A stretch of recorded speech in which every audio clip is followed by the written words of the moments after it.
we wonder how many times the benefits of a remarkable discovery were delayed or entirely lost due to a failure to communicate it effectively.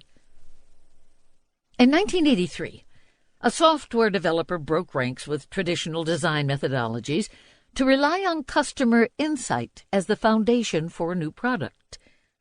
When success required him to communicate those insights to teams, he had an inspiration that is the foundation of effective product design and marketing.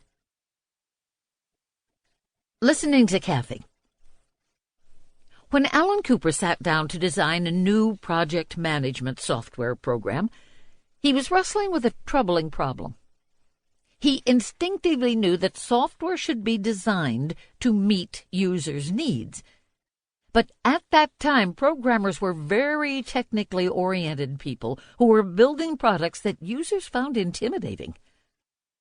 Searching for guidance on a user-friendly design, he decided to interview an assortment of colleagues who seemed to be the software's likely end users. What he learned from these user interviews resulted in the creation of an imaginary user, Kathy, a composite named after one of the people he interviewed. By thinking about Kathy, Cooper could speculatively project the concerns and expectations of his new software's users, and mentally imagine the reactions to the various ways that he might design the solution he was developing. Cooper fell into an unusual daily work schedule that should inspire all of us who spend our days at our desks. Breaking out of his typical routine, Cooper would ponder the details of his new program during a lunchtime break that often involved an extended walk along the old Del Monte golf course in Monterey.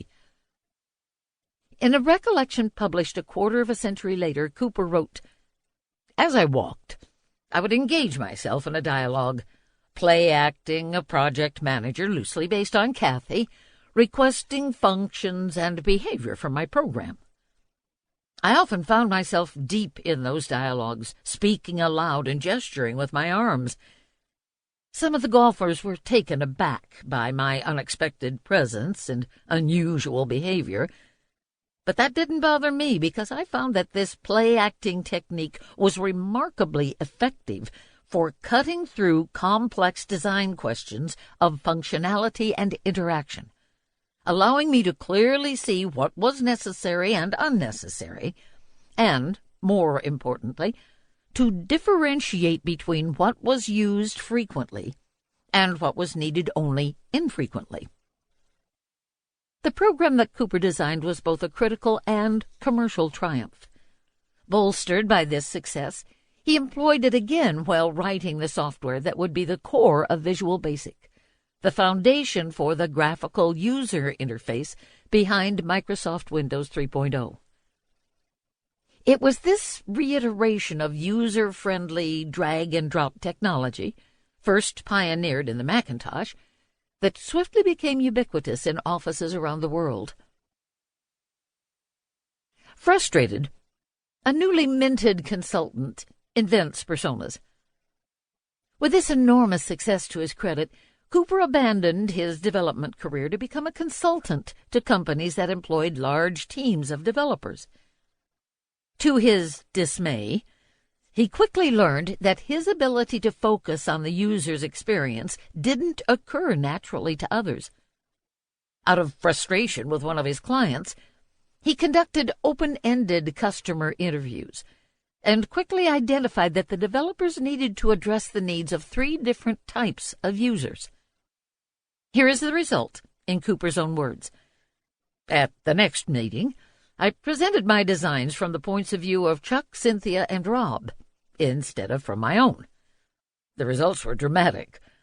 While there was still resistance to this unfamiliar method, the programmers could clearly see the sense in my designs because they could identify with these hypothetical archetypes.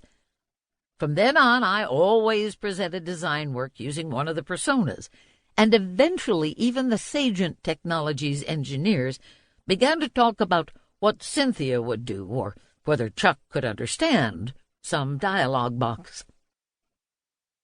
In 1998, Cooper published the influential book, The Inmates Are Running the Asylum.